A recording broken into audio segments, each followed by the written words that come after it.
Good evening, everyone, and welcome to Badger Pod Nerdcast number 20. Blowjobs all the way down. I am your host, Brian Martinez, and we have a great panel of awesome Badgers with us to discuss, great topics, basically. We're going to be looking at sexuality and between males and females and how they're represented in two specific shows, just for the purposes of contrast and comparison.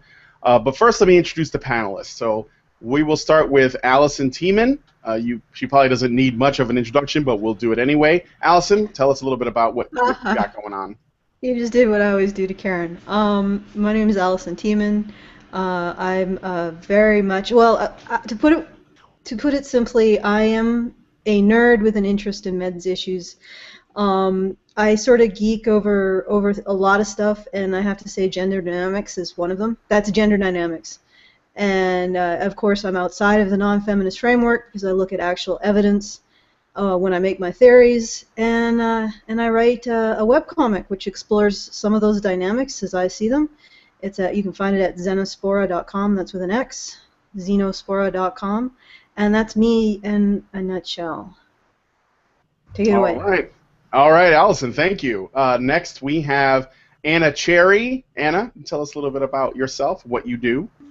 Hello, everyone. I'm Anna Cherry, and I'm an adult performer, a cosplayer, non-feminist, and I write on gender, sexuality, and dynamics between the sexes for my Medium blog, which is medium / @Anna_Cherry, and as well as my Tumblr, Anna-Cherry.tumblr.com, as well as occasionally contributing to the sexuality and freedom of sexuality and liberation topics on slutygirlproblems.com. And that's it for me. All right, Anna, thank you very much. Next is my bromosexual, Mike. Mike, tell us a little bit about yourself, sir. Yes, hello. To put it simply, I'm a panda. Pandas are usually vegetarian, but I've recently discovered I quite like the taste of chicken. To be continued. Yes, that's good. All right, and last but definitely not least is our own Rachel Edwards. Rachel, go ahead, take it away. Hi, I'm Rachel Edwards, and I'm the one who does the thing. That is all. I'm just kidding. Will you do the thing forever, Rachel? Yeah, I'll do the thing forever and ever and ever. I also I write on my blog sometimes at naughtynerdist.tumblr.com, and as well as for honeybadgerbrigade.com and 20ounce.com, just 20oz.com. Just check things out if you want to see me do the thing. All right. Well, thank you, Rachel. Okay, so we're going to dive right into our topics. We're going to do two readings because they're related to each other, and then we're just going to discuss both in compare and contrast. So first, we'll open up with the Legend of Korra. I know we've talked about this a few times, but it's ended recently, and it certainly sparked some conversation amongst us and the internet itself. So, Rachel, why don't you tell us a little bit about Legend of Korra, and then we'll talk about Torchwood as a comparison. So, go ahead, Rachel. Oh, God, this fucking clusterfuck. How social justice ruined The Legend of Korra. When I last spoke on this Nerdcast about Legend of Korra, I still had a great deal of praise for the show. Despite its many flaws, I really believed in it, and I wanted the franchise to succeed. However, as with many franchises, world building simply isn't enough. When compared to its predecessor, the series is lackluster and unfocused. It managed to take everything that gave the franchise depth and intrigue and flushed it all down the toilet. So you might be wondering how a show with a lot of promise goes wrong. Unlike The Last Airbender, The Legend of Korra was meant to be a social justice-driven political statement. It was clear early on that they would emphasize strong female characters, which was completely pointless considering the fact that the franchise already had strong, complex female characters. So this time around, every strong female character was turned up to 11, making them often unrealistic and unapproachable. Instead of focusing on a single goal and focusing on weaving a tale of self-realization, the writing staff was over-ambitious. having a new enemy each season. As a result, the character development and pacing suffered for it. But then, there is more at work here than mere politics. The Legend of Korra was a one-season project stretched over 4 seasons, and it shows. Surely The Last Airbender was formulaic in nature, but it was a formula that worked. Its finale was everything the fans were hoping for. Korra's finale was in many ways contrived and lacking in impact. By the end of Korra, there were more questions than answers, and the feeling that writers were giving you the large middle finger. The antagonist of Korra in the final season was far worse than Fire Lord Ozai. By the end of The Last Airbender, you felt like justice had been served. But in Korra, it was one big cop-out. It was one big Deus Ex Machina fuck you.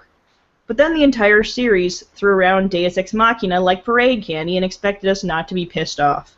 The culmination of what the fuck arrived in the Decision final season to hint that Korra would be entering into a same-sex relationship with almost no lead-up. To give you a clue as to how much they fucked up, you need only look at the sexual tension between Zuko and Katara in the first series. When you develop that level of tension in tweens, and you can't do the same with 18-year-olds, you fucked up royally. In fact, I could start listing platonic relationships in the series more developed than Korra and Asami, yet this is what they chose to end on.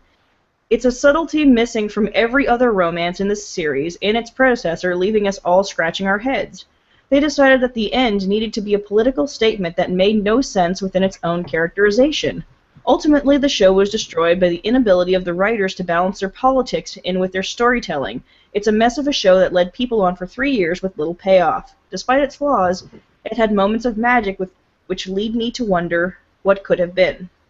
Certainly it deserved a better send-off than it received, leaving a vibrant franchise in ashes.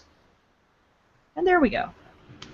Okay, well, that's Korra, so now I will do my very brief review of Torchwood, since we're going to be comparing and contrasting. Torchwood is a spin-off of the long-running Doctor Who franchise. It stars Jack Harkness, a pansexual time agent and man of action. During his time on Doctor Who, Jack provided the second-in-command brute force foil to the Doctor's more measured approach to solving problems. In Torchwood, he's the immortal commander of a group of Men in Black-type investigators who contain alien threats in the name of the Queen of England, and are based in Cardiff. After defeating a group of aliens who wanted to steal Earth's children to get high, no joke, at the cost of Jack's lover Yanto, Jack and Gwen, the remaining members of Torchwood, go to America to save the world from immortality in Miracle Day.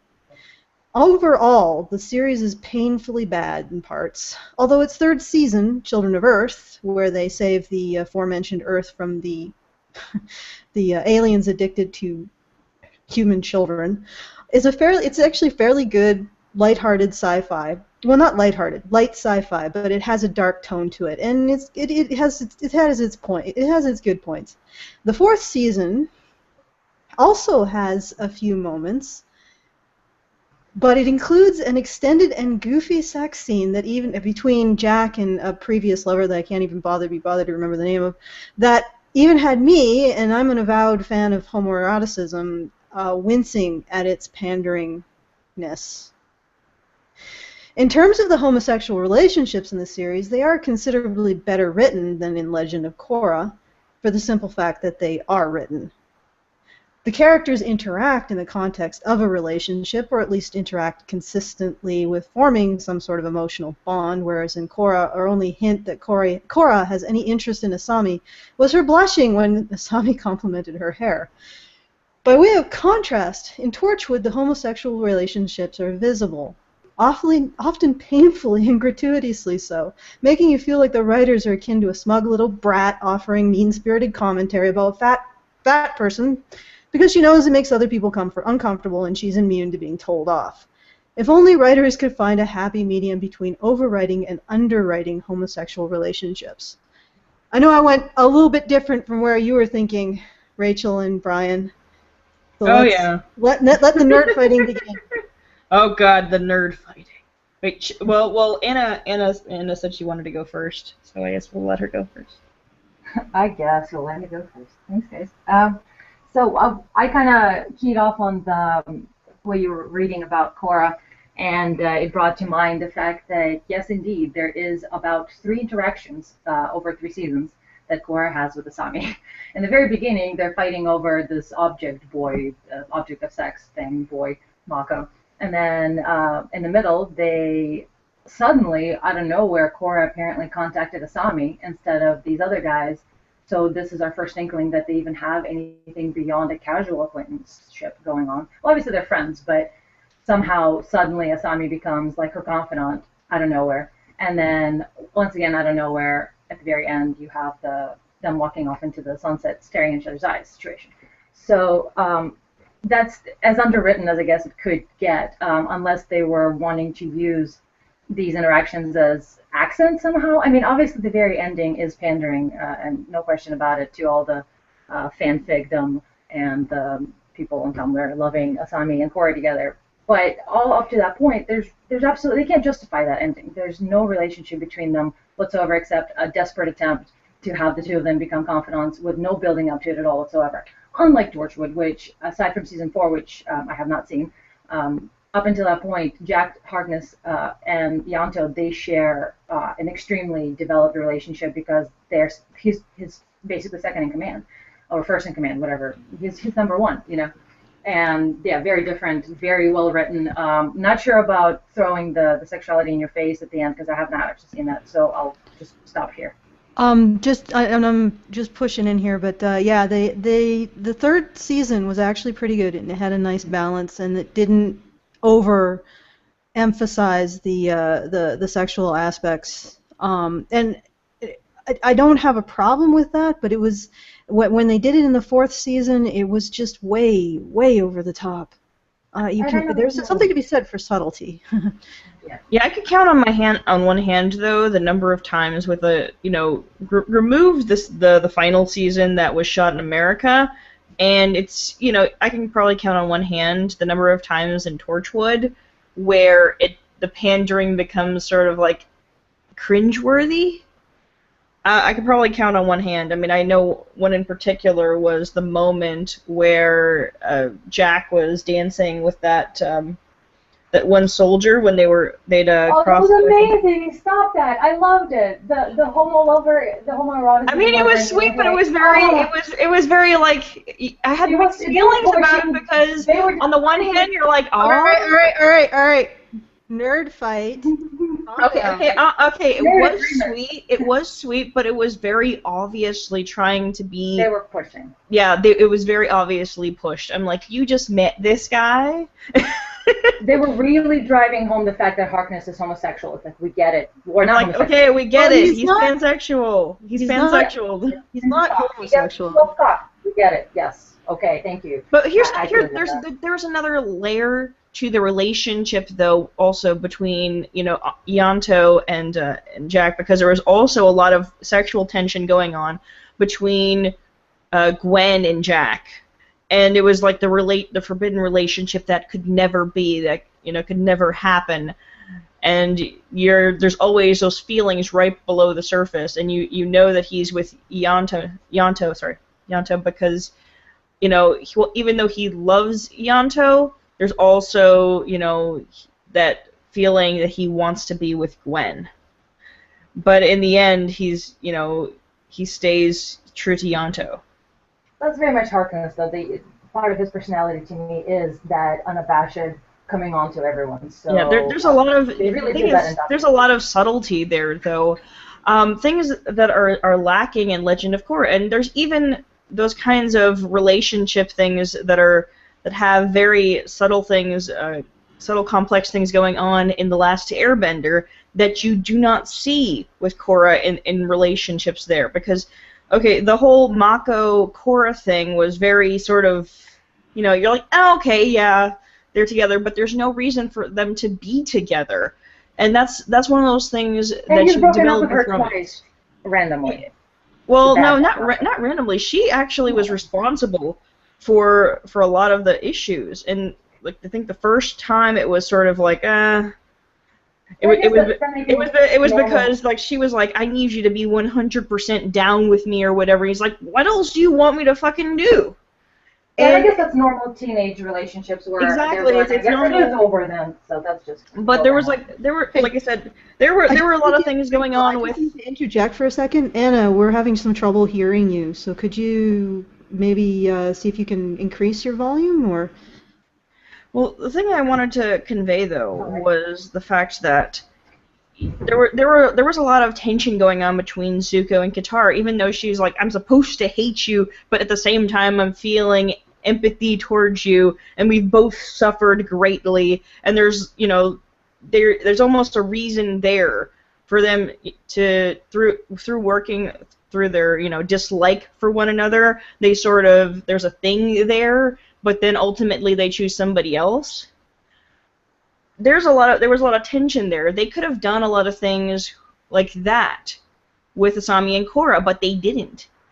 There's no reason for them to be together by the end. I mean, sure, like they're friends, and you get that. You're like, okay, they're girlfriends. They're like braid each other's hair kind of gals, like but instead of braiding each other's hair, it's like let's go drive a car.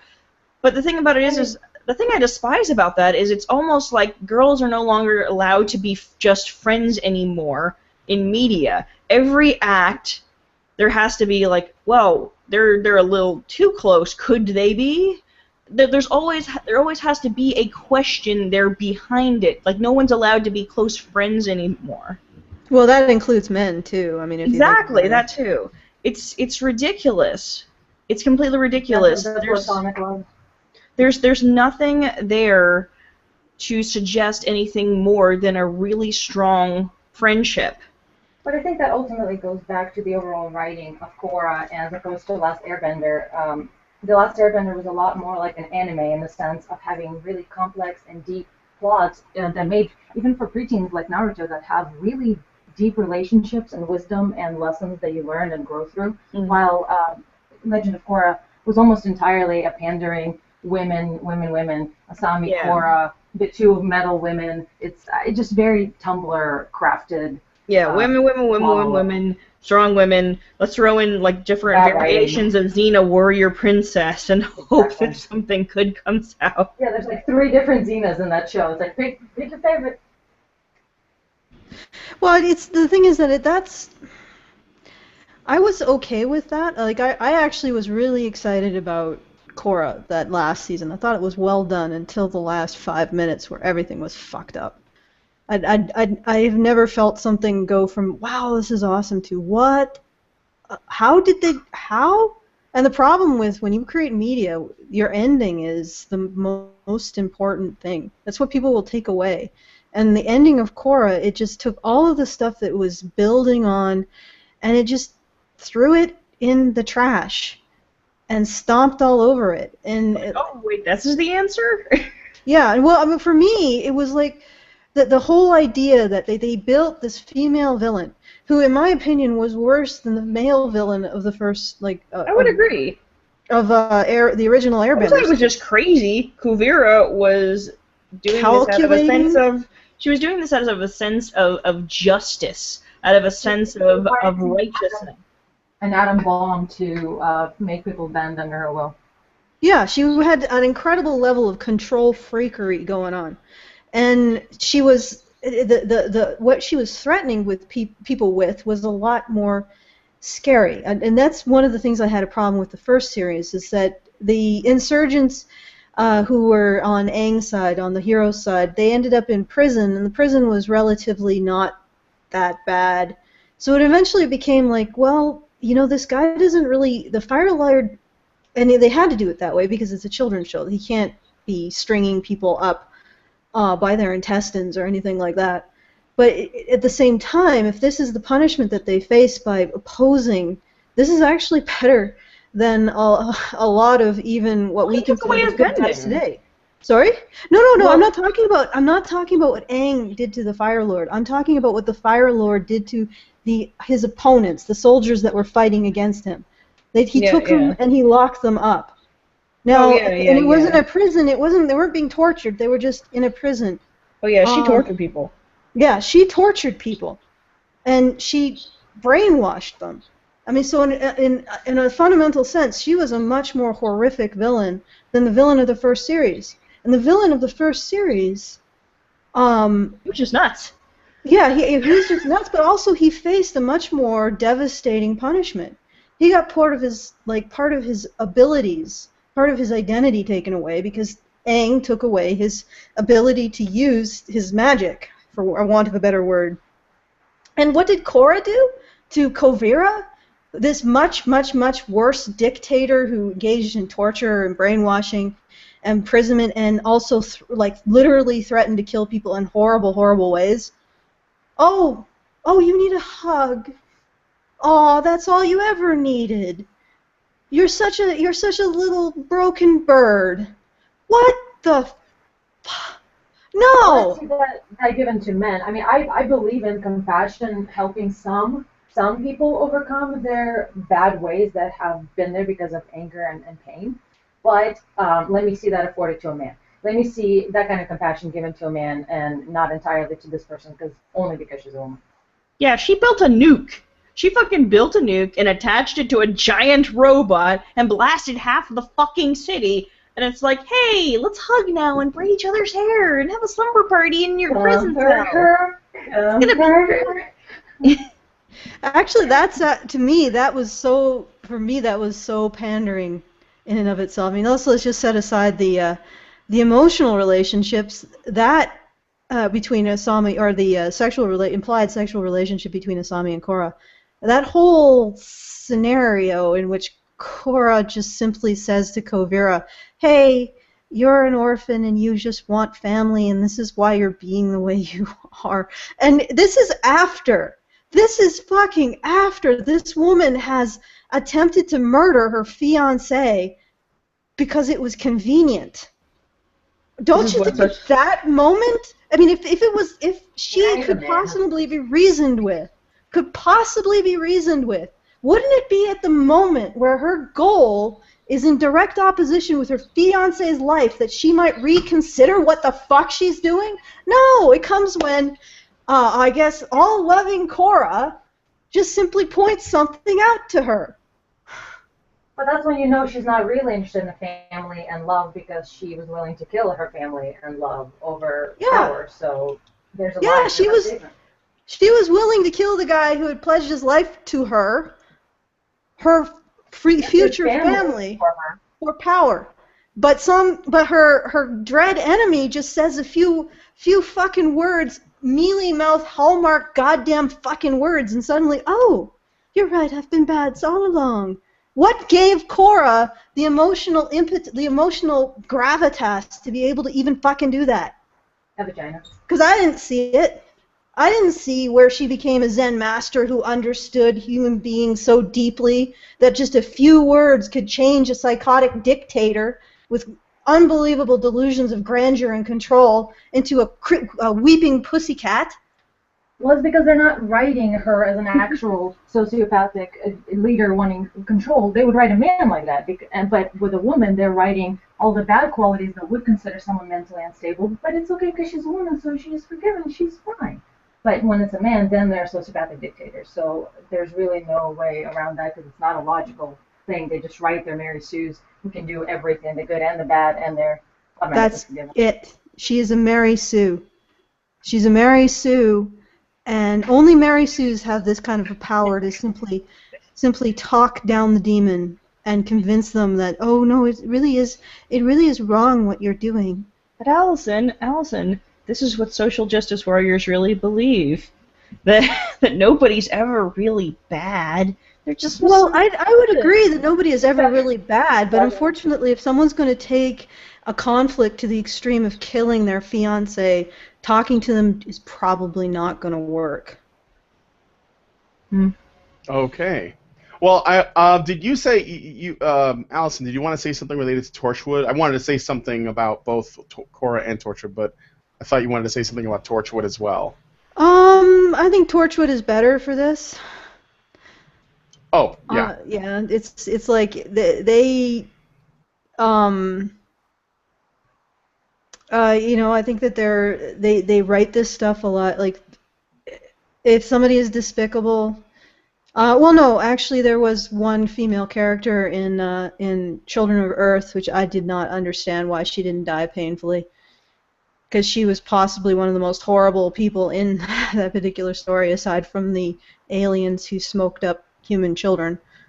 But yeah, I would say Torchwood is sort of, nah, I don't know. I don't know if the issues even come up with Torchwood. I mean, after all, Gwen is their freaking Mary Sue too. Yeah. I want to say something about Torchwood, if I may. Well, I think that well, first of all, when it comes to both, I think that when I think about if you're gonna write relationships, I think that it's important to write anything like you would do anything from art. You do it from real life. So I think that writing relationships should be writing real relationships, and I don't think that there should be exceptions made just because the relationships, are same sex or whatever. But I think that because I don't know, there's like this thing where it feels wrong and fake, and that comes from whether they're same sex or not. Like there's, when they try to create artificial sexual tension in other shows between male and female heterosexual characters, I will be right there saying that doesn't make any sense. Where the fuck did that come from? A lot of times, I think romance gets stuck in something just because they feel like they need to have romance in it. But I could speak to that really quickly. Yeah, go ahead. Okay, Guardians of the Galaxy, Star-Lord and Gamora, if that's what her name was. I don't remember the name. Yeah. That was just appalling. It was just so bad. I was annoyed. I'm glad they didn't actually consummate. Because I was like, please don't do this. Please don't do this. Yes. Like there's no need for it. Like we just don't need it. Like we could just. That's what speaking to what Rachel was saying. Like the idea that people can just be friends and they could just be close friends. That should be more than satisfactory. I mean, you can, if you really want to write a romance, you have to kind of start from that point, and you want to get there in a way that tugs at the heartstrings in a natural way for the audience. And I think that a lot of times we just kind of shove it in there. And so especially, and then it becomes even more pronounced when you think you're being really progressive and you're writing like, oh, check this out, we're gonna do this with a pansexual or with a bisexual or with a whatever, and then you're sort of like, if you're thinking from the starting point being this is a sexual relationship that is outside of the norm in my in the perceived perspective from the person writing it, and that's the reason why this is going to be good, then you've already fucked up because you're starting from the wrong point instead of saying, well, I just want to write a good relationship. Because I would imagine that the healthiest homosexual, bisexual relationships are basically the same as the healthiest heterosexual relationships. So why wouldn't they be written about the same, with the exception being that the people involved are different genders from what we would deem to be the norm. The one thing I wanted to add to that, there were two things. One thing about Torchwood, my favorite character on Torchwood, Gwen's boyfriend, because he did not put up with her shit at all. And I mean, he called her on it as often as possible. And because I was irritated with Gwen, and he was always cursing her out. And so I was pissed that he didn't just like up and leave her at some point. But because I think that would have been interesting to see if he was like, fuck you, Gwen, And the other thing is in Korra, what was up with didn't Korra and Asami kind of like hook up like 5 minutes after Asami's dad had just died?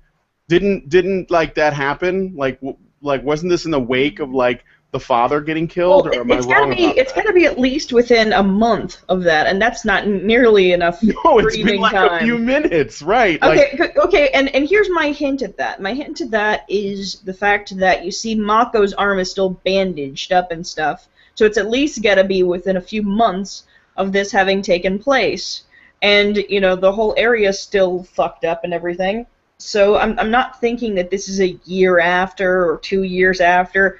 This is, still recent. So they're like, yeah, let's just go off someplace to go fuck, like in the spirit world or whatever, like right after your dad just died. Cause, Right. you My know, dad just died. I could use a diddling. Do you mind Oh, diddling me so I can get God. over it? I'm sorry. Allison, did you want to say something to what I was Well, saying? I actually want to do a shout out to the people in the chat, and I have to agree that John and Arian Sun are possibly the best romance between a male and a female character that I've seen in a long time. And I think we should actually do a show on Farscape and on Serenity and compare and contrast, and also Guardians of the Galaxy, because I think there's a lot of connection with those three. Well, But I mean, if I can think of a gay relationship probably one of the most complex gay relationships I've ever seen play out on screen, at least in the realm of television, has probably been Shameless. There's a relationship between Ian Gallagher and I'm trying to remember the name of his boyfriend or whatever, and his boyfriend doesn't want to admit that he is also gay, so that they're involved in a lot of sex early on. And he doesn't want to admit at first that he has real feelings for Ian, that it's more than just sex. And so they go through a whole bunch of stuff, but his now boyfriend is very much of a tough guy. So at some points they end up in a fist fight and everything, and they resolve their shit. And ultimately they end up sending his dad back to prison. Because his boyfriend's dad was trying to keep them from being together and stuff, and he came out in front of his dad because his dad said he was going to kill him if he did, so he came out, and there's everything sort of came to a quiet point, and things just got really, really, really out there for a while. I don't know. It's kind of a big mess, but it's.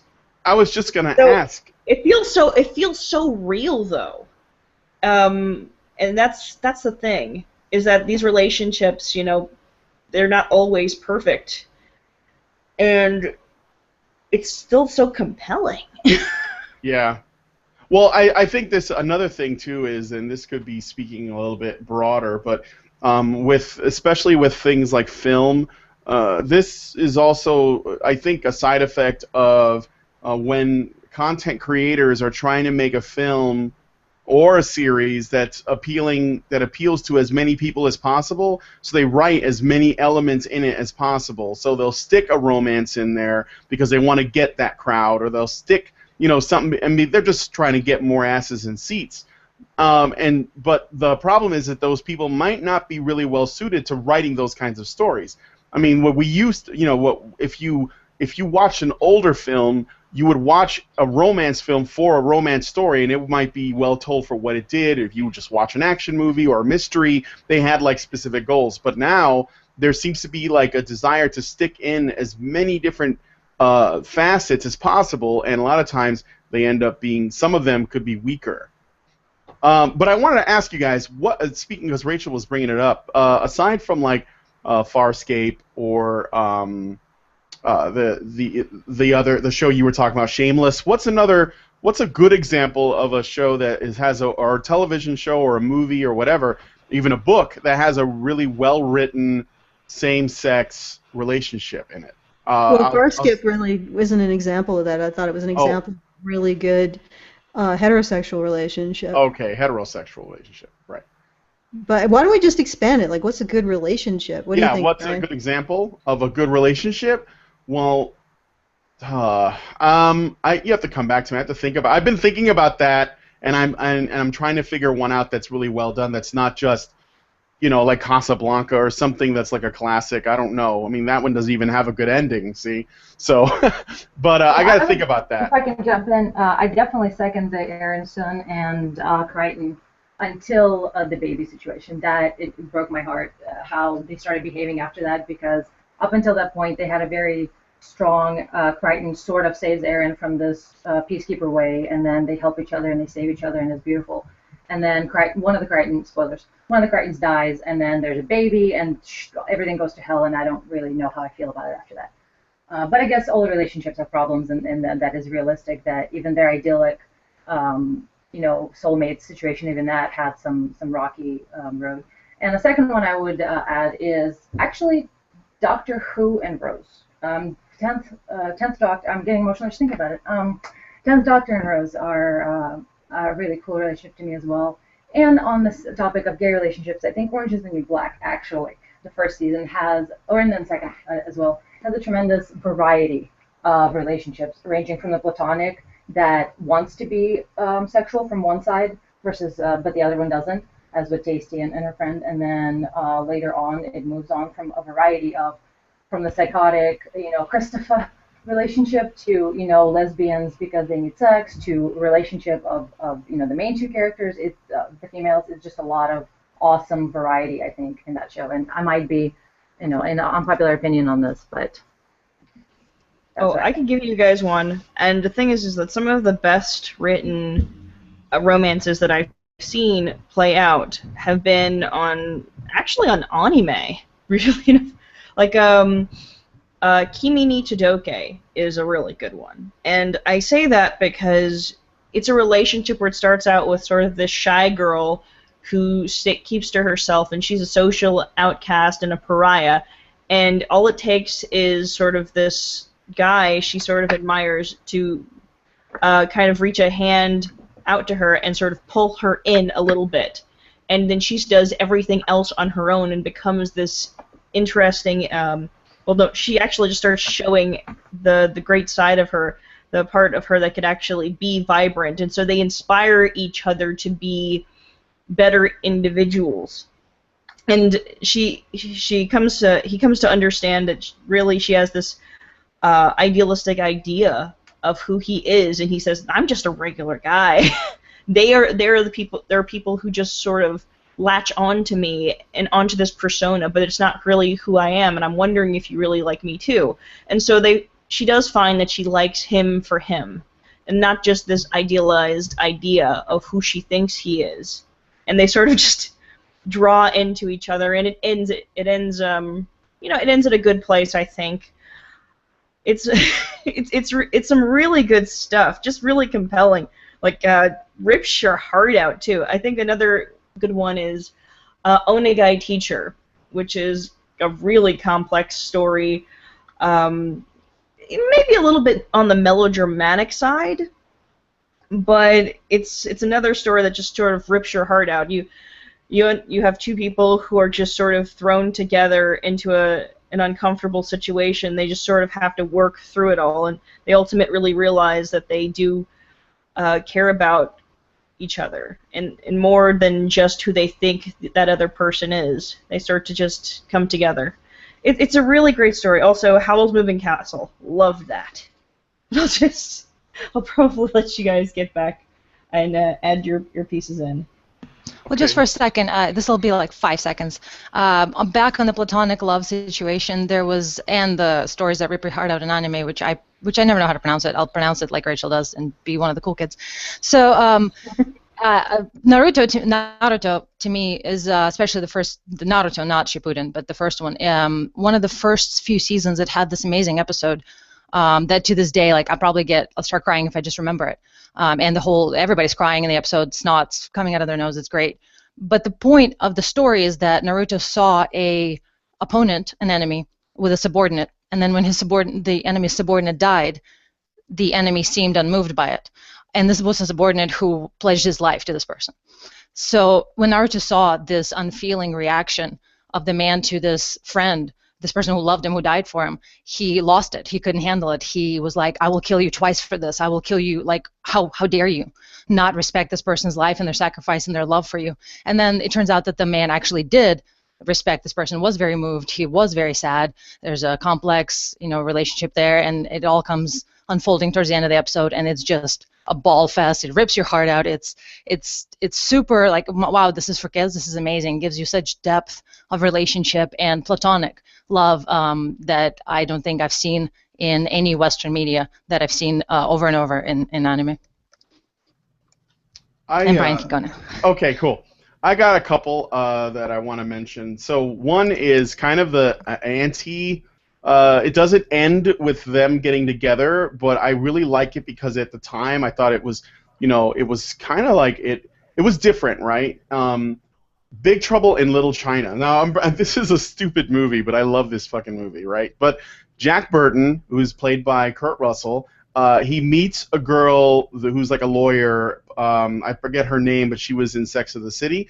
And you think they're going to end up together. And he does get to kiss her at one point, but at the end of the movie, when they're talking about getting together, he's like, no, because he didn't know her that well. He's like, I always rub somebody the wrong way, and, I'll think about it. And then he just leaves and basically goes into the sunset.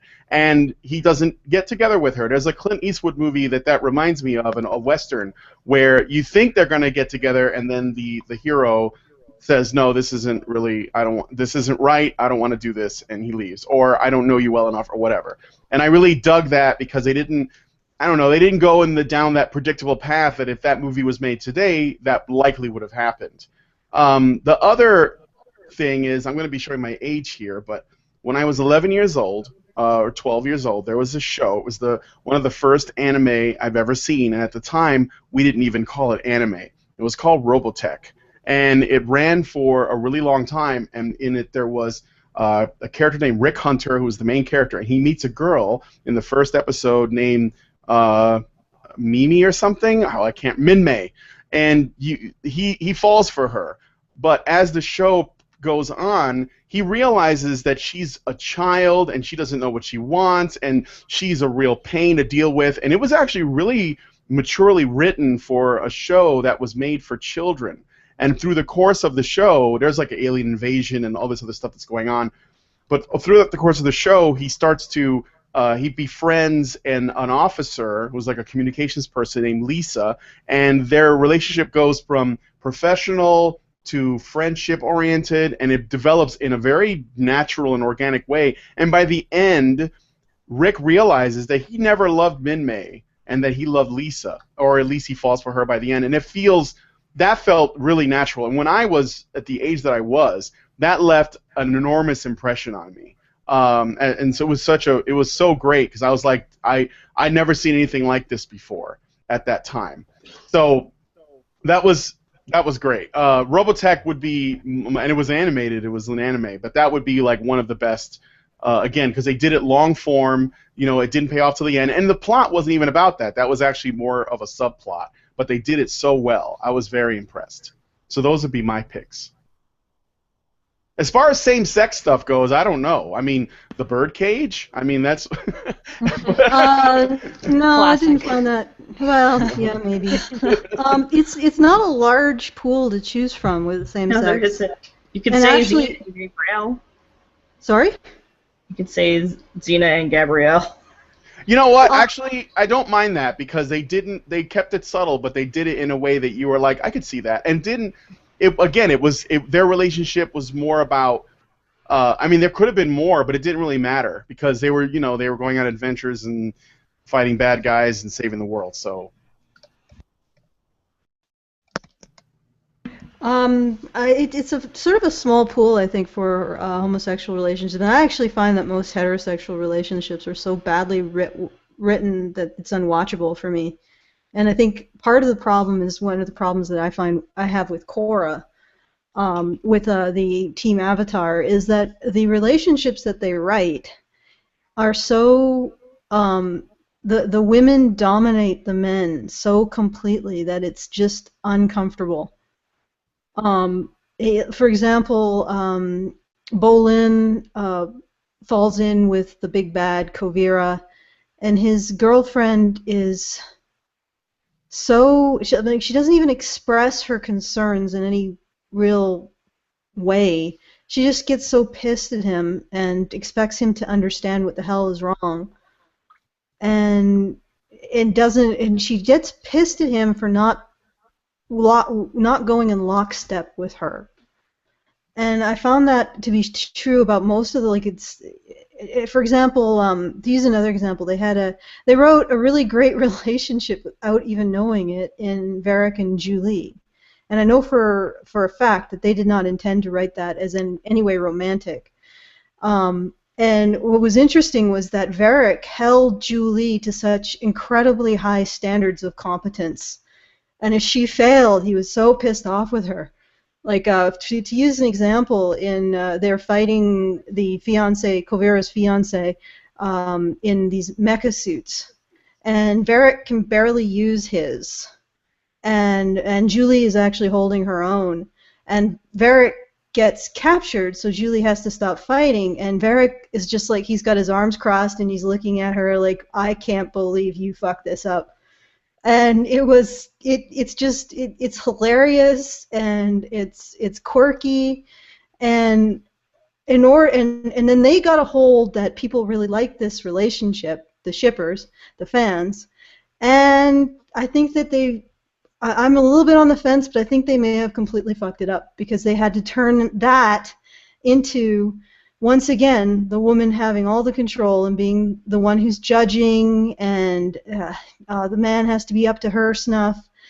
And so they had a scene where Julie yells at Varric that she wants to be treated as an equal. Because up to this point, although he's been bossy, he's treated her as incredibly competent. And it was like, they didn't go so far as emasculating or making Varric less the sort of the boss in the relationship as they did with Bolin or the other men who end up with women. But they did have to tone him down maybe a bit too much. I have a bit to say about this, though. I mean, me first. About the whole thing. Aww. Me first. I wrote it down. But the thing is it's No, about no. what Alice was saying. Okay, stop fighting. Okay. All right, go ahead, Cherry. Thank you. Yes, definitely second that, and a few points real quick. So first of all, let's distance the situation that they distanced the situation that Varric was selling guns to both sides and funding a war. So let's, what? We forgave him for that? Okay. So forget that ever happened. New Varric. I really, really dig the relationship of the two of them, like you said, until they fucked it up. I didn't know that Tumblr shipping was involved in that as well, but it was beautiful. It was wonderful, quirky, unspoken dependence on each other, him depending on her. More in the sense of her being the assistant and basically really the fuel of his engine. And then he was going to kill himself when Julie left. Okay? This man was committing freaking suicide because this woman left him. So clearly he was extremely involved with this person, extremely close to him, extremely dear. And then when she came back, they did this beautiful moment of him saying, "Oh, I'm so glad you're back. Now go do this." And that, I thought they were being cute and being like, look, their relationship is so much deeper that their banter is just part of their relationship. And then right after that, she puts him in his place like a typical normal woman relationship. I'm like, oh, no, why you do this? Why you ruin this? I mean, that ruined it for me. But that's it. Yeah, it was, making Varric's relationship with Julie and forcing him to talk about it actually made it more superficial. Yes. Maybe she should have just extended herself to realize how he was expressing his love. Go ahead, Look Rachel. at the evidence of the acts. Okay. This isn't as much about Varric. This actually goes back to the whole Opal Bolin thing, and I was so angry when that happened. I was furious because here's Bolin. He could have fucking died, and all she cares about is, oh, by the way, yeah, you know what? My family was in danger, and now to get back in with me, you're gonna have to go risk your life and possibly die on a possible suicide mission out there. Go back there and risk your life again with me, or this shit isn't gonna happen. It was so ridiculous. She could have just said, okay, do you want to come out there with me and help me save my family? That might have been something else, but it was to get back with me, you gotta risk your life again, you've got to earn this back. I'm like, what? Are you fucking kidding me? This isn't like, oh, you've got to make it up to me in this sort of, superficial way, or, or apologize forever, or just I don't know. It was, oh, you got to go possibly die out there with me, or this isn't going to work out. I mean, it was incredibly dangerous. Kuvira is like Hitler, and the stakes were incredibly high. They all could have been tortured. In fact, Bolin and Varric, right before they escaped, were about to be sent off to a re-education camp, and they ran into people who'd come back from the re-education camp, who, you know, were in rags and stuff, and who had been suffering for so long. And but does Opal give a shit about any of that? Is there any kind of empathy on her end? No. It's like let's go out there on a suicide mission and, you know, and go save like my family. I mean, sure, I understand her family is in danger, but bitch be tripping. Okay. That's all I can say. Yeah, well, I think the final thing we can conclude from all of this is that Team Avatar writes good romances when they have no idea that's what they're doing. When they have an entire team, which they had on Last Airbender. Well, I actually think I watched the romance between Aang and Katara, and I was like, Even that had a lot more build-up than Korra and Asami or Mako and Korra. It was still forced build-up. It definitely was. I think that they would have been better off if they sort of implied. If they actually did the kind of implied thing that they had done with Korra and Asami at the end, it would have made sense because there was enough build-up that you understood that, you know, things were probably going to go in that direction. And maybe Katara needed more time to get to that place, because that was actually a lot more realistic, because at first she was like, well, I need some space. And that was a thing for a good season, if I recall. Yeah. Like are we going to end up together? I need some space. Yeah, but to conclude, like I was saying, they write a romance, because the thing was, between Katara and Zuko, there was actually a great deal of tension and was much better romance than Katara and Aang. Much, much better. And they didn't write it. When I saw him get with May instead, I really cringed, because May didn't seem like a very nice person. She seemed like she was kind of controlling. Yeah, but so what? My ultimate point is that they can write a romance when they're not actually writing one. Exactly. But when they actually write one, they screw it up royally. And I think we should get on to the next topic, because we're getting really close to the end of the show. Okay. Alison. Okay. Yes. Do the thing, Brian. I'm gonna do the thing. Do the thing. All right. So we're gonna talk a little bit about Peter Coffin. Peter Coffin, master projector, mediocre YouTuber. YouTube, a massive ocean filled with messages in bottles. In fact, the ocean itself is made up of messages in bottles. I couldn't tell you how much of what YouTube's messages in bottles are complete and utter trash, except that it is a heap that is growing constantly and exponentially by the second. So there's a lot of shit there. However, it is through YouTube that we can also get content out to you and many other great content creators. That's the beauty of YouTube and the Fifth Estate. Everyone gets a voice and has the freedom to speak about almost any topic they wish.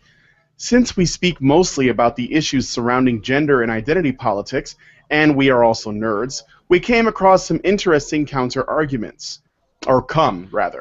One such counter-argument came in the form of a comedy video made by one Peter Coffin. The video is entitled Video Game Commercial! Very creative. And was made with the intent of criticizing Gamergate, I think. The degree to which he succeeded is questionable. His video is mainly composed of what appears to be Coffin's idea of what the typical white male cis-het shitlord would look like, which is him, standing awkwardly and reacting exuberantly while listening to a disembodied narrator voice that is meant to represent AAA developers, you know, those omnipresent overlords that are sending mind control rays right into our frontal cortex to force us to buy their products. These very same big evil AAA devs that buy all of their reviews and stand in the way of true progress coming from the indie developers who would also use their customers. And Coffin is going to show us the likely white, likely cis, and likely hetero man behind the curtain. It is not indie devs like the literally who's that we need to worry about. It's those damn capitalists. I mean, AAA developers. This might not have been the worst message, except he also kind of attacks the male gamer character in this commercial with lines like, "You're smart and a snappy dresser," and "There's something wrong with women because they don't like you," as a supportive statement to you, the gamer, not getting female attention. After that, our big brother voice assures you of his own ability to make decisions by saying things like, "You always know what to buy and never make bad decisions," and "Women like decisive men because they need decisions made for them, those morons." Well played, Coffin, well played. After that, it goes into somewhat strange territory when the AAA voice makes a promise to give you blowjobs for buying the game. Because you're male? Because you deserve fellatio? According to Coffin's video, you should be happy that AAA developers want to suck you off because women won't ever do it. And as we all know, you aren't a man unless a woman is sucking you off, right? Also, apparently, men are like killing people and getting blowjobs, just in case you think that being a man is not one of those things. That's actually a quote from the video. I'm not sure what Coffin is trying to say here. Men are bad for liking AAA titles? AAA titles are bad because they appeal to men? They blow each other figuratively, and we are supposed to critically analyze that relationship. But an indie developer can blow 5 people literally, and we're supposed to ignore that relationship. I was actually not thinking this video was worth criticizing on the Nerdcast, but then Coffin made another video where he teams with Jonathan Mann, you know, the song-a-day anti-Gamergate guy who's friends with She of the Plaid and Hoop Earrings who shall not be named, to make a song called Beta as Fuck, where they sing about how they don't measure their masculinity by how many women they've been with, while at the same time attempting to paint those filthy alpha males as domineering and only craving total power. They also take a jab at MRAs, way to rebel against the system, guys, by implying that MRAs are the authority on what masculinity is, and they only measure maleness in terms of the Greek alphabet. This is more annoying than anything because they don't see the irony in attacking a group that cares more about self-described beta males than the people they protect. And it would seem that they, like many other people who are just looking through the tinted windows, cannot distinguish the language used by MRAs, PUAs, or MGTOW. Could this be a lack of wanting to understand men so much that you can't even be bothered? All in all, I actually pity Peter Coffin. He has decided that he is beta as fuck and happily embraces all that entails in his own mind. This makes him his own worst enemy. Basically, according to his SJW logic, he is more screwed than anyone, and not in the way that he would probably find validating. And discuss. All right. I'm not going to speak on Beta as fuck just yet, or maybe I will. But the first point I'd like to make is that whole video game commercial is misogynist as fuck because a good 50% of gamers, or however many, are women. So what? How are we supposed to get blowjobs, asshole? What are you talking about? It is unworthy of rational statement response at all whatsoever. And I do pity the fool. He makes himself look really even like sadder than he is possibly. And this whole attempt possibly to get famous, to get a little gold star from She Who Will Not Be Named or anything like that is just even sadder. And good luck to him getting that feminist pussy. Well, what I wanted to say was watching this, I had the same problem that I did when I watched a much earlier video that I don't know if you guys ever seen. It's the ice cream video where there is a woman and a man and they're underneath the ice cream dispenser and the ice cream is dispensing gobs of ice cream. And the man is taking about 3 scoops, and then he licks it, and while he's licking his scoops, the woman gets a scoop, and then the man gets upset because the woman got a scoop. And basically the subtext is that's men's rights activists. And when I was watching this, and I was like, well, what the obvious question in this metaphor is who is making the ice cream? Where is it coming from? And for me, the obvious question in this blowjob metaphor is, where are these blowjobs coming from? He's essentially saying that AAA game developers are controlling men with some kind of something equivalent to a blowjob. Sexual pleasure? Like, what is this thing aside from making a game that they like? And so where are the blowjobs coming from? I mean, if you analyze the metaphor, they're coming from the announcer, which is a man. So what he's saying is the patriarchy is men giving each other blowjobs to control their behavior. Right. That seems odd somehow.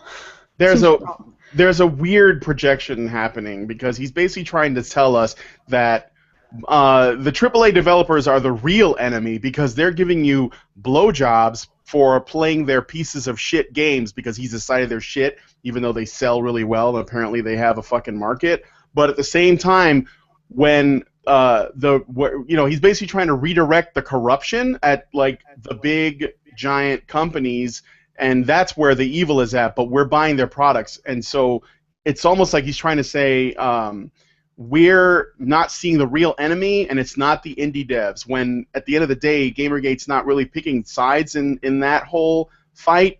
But by making it a male authority, he's basically also made this assumption that it's big, powerful men giving little consumer men blowjobs for giving big, powerful men, buckets and buckets of money. And that's like the problem, which is strangely homophobic. But I mean, I don't know. It's incredibly homophobic because here's this whole thing. It assumes that like men just are the only people who want to see sexy women in a video game. Because if you happen to be a lesbian woman or a bisexual woman who happens to like those things, oh my gosh, where's your blowjob? It's I don't fucking know. This is so fucking stupid. Wait. All right. So I think the picture's becoming clearer. So big game developers, which we will call patriarchy, our patriarchal overlords, are giving men, like Don Draper, men like that, are giving beta men blowjobs in order to like sexy women. That's what this means. That's the final analysis of this cartoon.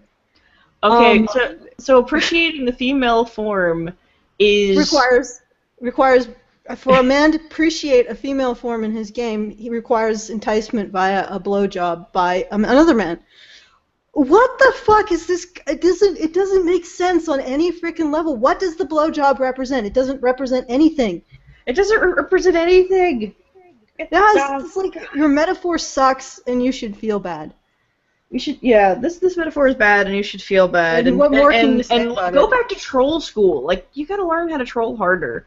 Okay? You gotta be better at it. D- for effort. Try again. It's an art form. I mean, sure, you did pretty good with the quality of the video. I mean, it was really clear, so you had a decent camera. Excellent craft. So the editing was nice, but. You fucked up everything else. Kind of like Feminist Frequency has decent video editing, but fucks up everything else. Yeah, well, you failed to ask the essential question of what is my metaphorical blowjob representing? What force is it representing? Because if it isn't actually representing anything in my metaphor, then it's just a blowjob. In which case you're saying that game developers are Don Draper-type madmen are giving beta men blowjobs in order to convince them that they like sexy women. And well, it could be the objectification, the sexual thrill you get from using women as your personal meat footballs in games, because that's what you do. But Anna, that does not work to explain this. Literally, he's saying... Well, maybe that's the blowjob. Oh, no, you're right, because this is something you're getting along with the game. Yeah, no, it's not along with, because he's implying that the blowjobs are why beta men who play games, his words, not mine, our blowjobs from Don Draper are why beta men play games with sexy women in them. So it's not the sexy women, it's the blowjobs that Don Draper is giving these beta gamers. This is what he meant to say. He didn't mean to say he's beta as fuck. He meant to say he's homo as fuck. That's what he means. Maybe that's what I think he means. Maybe what he means is pandering. Is that The blowjob is a metaphor for pandering. Pandering. Yeah, but what pandering is a metaphor for pandering? The sexy women are the Here's inducement. but here's the thing, though. Like, since when is trying to give the demographic?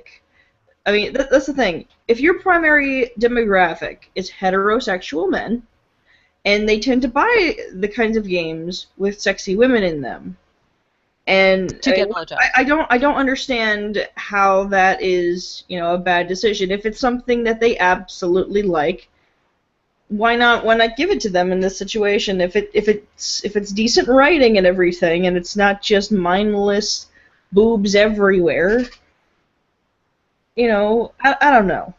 Well, Even that, I don't know if I would have an issue with that either. No, but what I'm having a problem with is the implication that men need more than just sexy female characters and good gameplay. Like that the game developers are creating another inducement for men to buy their games, and that inducement apparently is represented by blowjobs, by a deep-voiced male. What I don't understand though is I don't know how they don't understand that they've got this massive, I don't know, amalgam of awesomeness when you add sexiness to a strong female character who's a badass. There just adds on another layer of desirability. Yeah, Brian has been wanting to talk for like. Come on. Yeah. Brian, Well, no. Stop fucking girls. I think I think that what Stop being a nice guy. he's making an assumption here that for whatever reason, men need to be validated by the things that they buy, and the only way they can be validated is by getting blowjobs or metaphorical like appreciation, like pats on the back, whatever he wants to call it. In his metaphor, he uses blowjobs, but he's trying to say that because I'm a man and I'm smart and I know better than women do and I'm better than they are and I'm like a smart, I never make bad decisions and here's a blowjob. It's basically saying it's trying to create this narrative that men's basically their worth comes from the attention they get from women or sexual attention in general, and which is of course incorrect because guys that play video games don't really care if there are sexy females in them or not. They just want to play, they just want to play quality titles, but he's trying to make it about something sexual. That's why, in my opinion, he's projecting his own insecurities into that, which actually ties into his beta as fuck video where he's basically trying to say, I'm confident in the way that I express my masculinity, and it's not about being masculine, it's about, expressing feelings however I want to, whether they're really feminine or whatever, which of course, in my opinion, I don't have a problem with that, but then it's also okay to be, masculine too. Like, I think that Don Draper is as much a man as Johnny Depp and Crybaby. Whatever. I don't, I don't think that there's a ranking system, but guys like this that label themselves as beta, which I don't subscribe to that concept because I don't like determinism, but they want to, it's like tearing down something that they see as greater than themselves instead of realizing that we're all having the same shit sandwich and that we aren't all gifted in that way. So I don't know. So my thing is, it feels like he's trying to tear down something that he sees as the patriarchal oppressors, which of course are most men that express their masculinity in the typical way, or at least what he sees as the typical way. Well, here's my question. Okay. What does feminism offer so-called beta men? And the terminology is really annoying. How about we, I don't like it either. But it does, in their minds, it refers to essentially men who, or even, I guess, lower down in their hierarchy, omega men, who are, homeless. And it's appalling to rank people like this. but men in need are obviously very low on their hierarchy. So what is Peter Coffin going to do for those men? Well, he doesn't care about men. I think He he cares about just women. That's the whole point. yeah, he only cares about women, and he wants to be honored and loved and respected for caring about women by default. And he So wants he's to looking release out for from them. toxic Marshall, your masculinity. typing is really loud. Please mute. Marshall, did you want to chime in? Actually, I did. That's why I went ahead and joined this particular hangout. Well, go ahead. Okay, go ahead.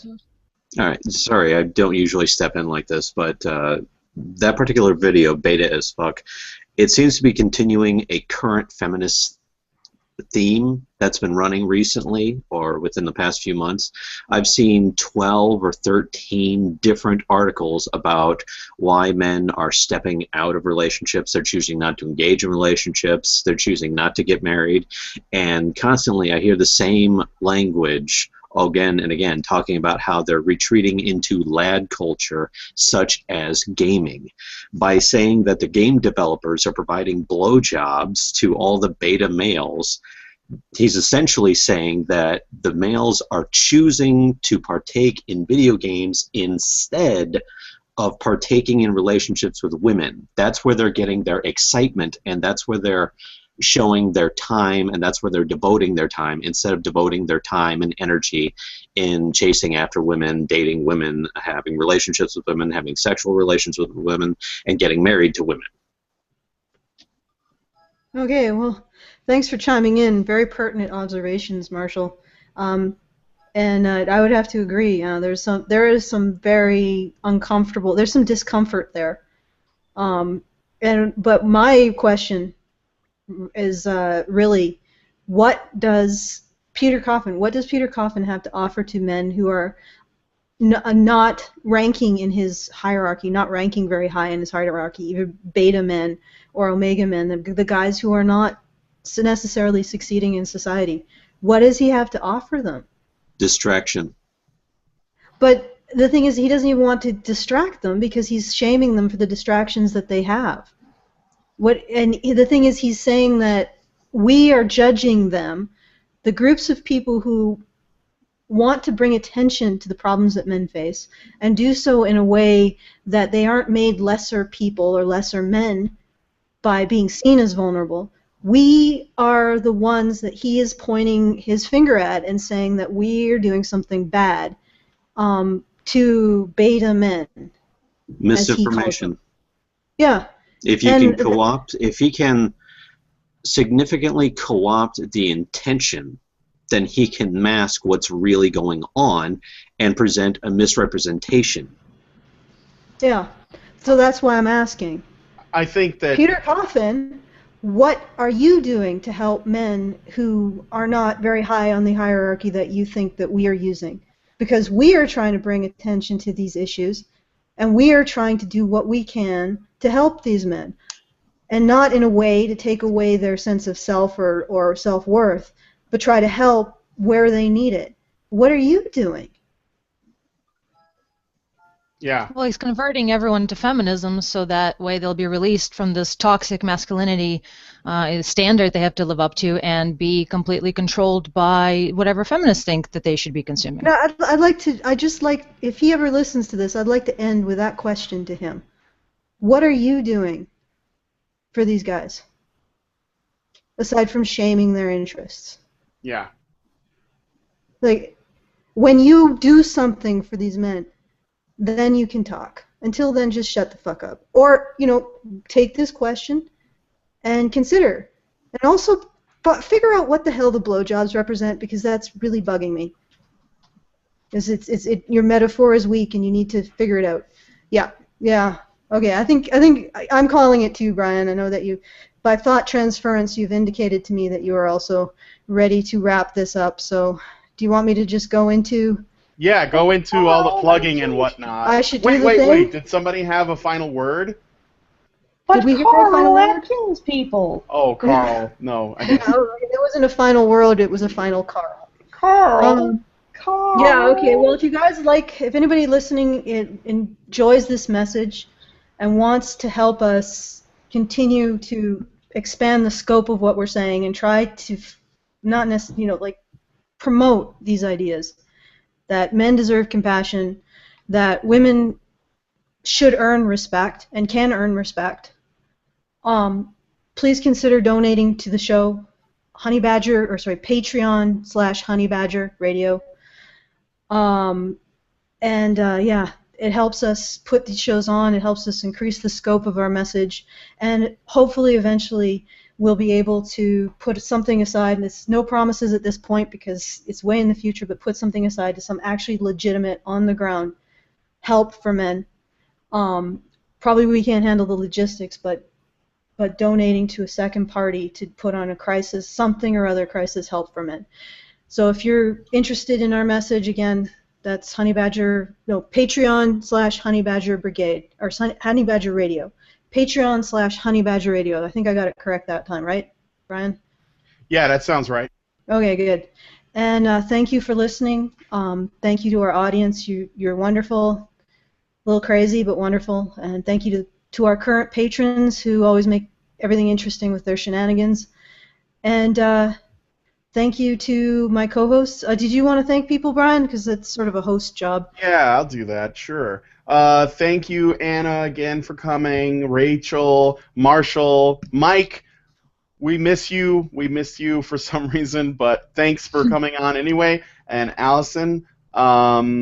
Yeah, we'll see you guys in another week for more interesting topics. While I got you, why don't you also in the chat or in the comments tell us about a film, book, or a television show that also has really well done romantic relationships. I would personally be interested to see, what you guys' thoughts are. So, other than that, we'll see you guys in a week. Same Badger time, same Badger channel. Goodbye.